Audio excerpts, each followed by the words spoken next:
Welcome back my new blog. तो मैं हूँ क्रांति और वीरांगना ब्लॉग में आप सबका वेलकम है। तो आज का मेरा न्यू ब्लॉग है कि मेरे हस्बैंड ने शादी के पहले ही दिन मुझ पर हाथ क्यों उठाया। तो हर लड़की का एक सपना होता है कि उसके ससुराल ऐसी हो, उसका हस्बैंड ऐसा हो, उसको सब बहुत प्यार करें, उसका पति बहुत प्यार करे। कहते हैं ना, अगर लाइफ पार्टनर अगर अच्छा मिल जाता है तो शादीशुदा लाइफ स्वर्ग से भी सुंदर हो जाती है। तो ऐसे ही जब जिस समय मेरी शादी, उस समय मुझे शादी के ढंग से मायने भी नहीं पता थे। बस केवल इतना पता था कि हाँ, मेरी शादी हो रही है, लेकिन मुझे अंदाज़ा नहीं था कि मेरी शादी हो रही है किस शख्स से हो रही है। क्या, बस ये जानती थी कि शादी हो रही है, इतना मुझे पता था। लेकिन जब शादी हुई मेरी, तो शादी के पहले ही दिन, पहली ही रात मेरे हस्बैंड ने मुझ पर हाथ उठाया। उसका रीज़न रहा कि मुझे उनके बारे में कुछ ऐसी बातें पता चली थी जो शायद वो उनको ये पसंद नहीं। तो वो ये चाहते थे कि इसको ये सब चीज़ें पता ना चले। लेकिन जो बात होती है, कोई भी बात हो कब तक छुपी रहेगी, कभी ना कभी तो पता चलती ही है। तो मुझे भी किसी के थ्रू वो बात पता चल गई और शादी में ही पता चली। जब मैं उनके घर पहुंची विदा होकर, तब मैंने वहाँ की औरतों और रिश्तेदारों को, महिलाओं को बात करते हुए सुना था। तो जब मैंने ये चीज़ जानी तो मेरी मानसिक स्थिति बिल्कुल हिल चुकी थी। मैं बहुत ज़्यादा डर गई थी, क्योंकि वो माहौल मैंने अपने घर में कभी नहीं देखा था, मायके में, जो मुझे ससुराल में देखने के लिए मिलने वाला था।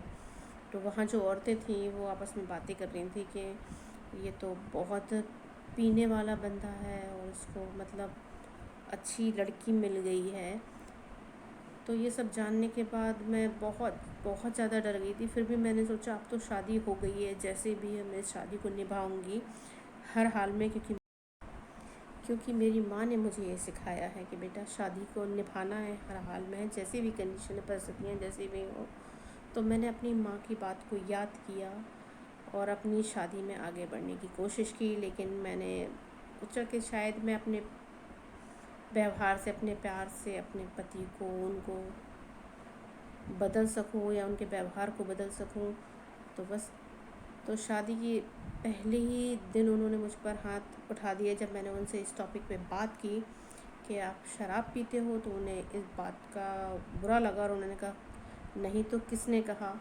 तो और उनको इस बात पे मुझ पे चिल्ला भी पड़े, तुझसे किसने कहा, मुझे उसका नाम बता दे, मैं अभी हाल देखता हूँ। तो मैं इन सब चीज़ों को देखकर थोड़ा और डर गई और फिर मैंने थोड़ा सा और पूछने की कोशिश की।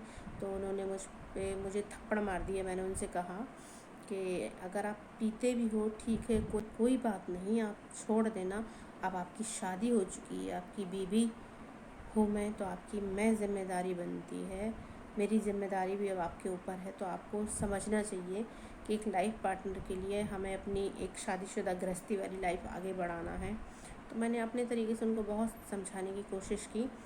लेकिन ठीक है, उस रात उन लोगों की बातचीत में निकल गई, बातचीत करते। लेकिन जब दूसरा दिन आया, तब उन्होंने शराब पी, और शराब पी के जो मेरे साथ व्यवहार किया, उसको मैं शायद बयां भी नहीं कर सकती कि वो कितना, मेरे लिए कितना डरावना मंज़र था। कि जब इंसान, पीने में बुराई नहीं है, पीकर बहकने में जो बुराई है, जो इंसान हालत करता है अपने सामने वाले की, सामने वाले से जो बोलता है, क्योंकि वो तो होश में रहता है, लेकिन पीने वाला तो होश में नहीं रहता। वो जैसा चाहे वैसा व्यवहार करता है अपने लाइफ पार्टनर के साथ। तो मेरे साथ भी हुआ। उन्होंने मुझे बाल पकड़ के मेरे में 2-3 थप्पड़ जमाए। मैं उस दिन रोती रही। मुझे कई दिन, मतलब मेरी जब शादी हुई है तब से ही, शुरुआत से ही सब कुछ गड़बड़ चल रहा था। मैंने अपने आप को बहुत संभाला, अपने घर वालों से कुछ नहीं कहा, जो मेरी माँ ने मुझे सिखाया था कि बेटा,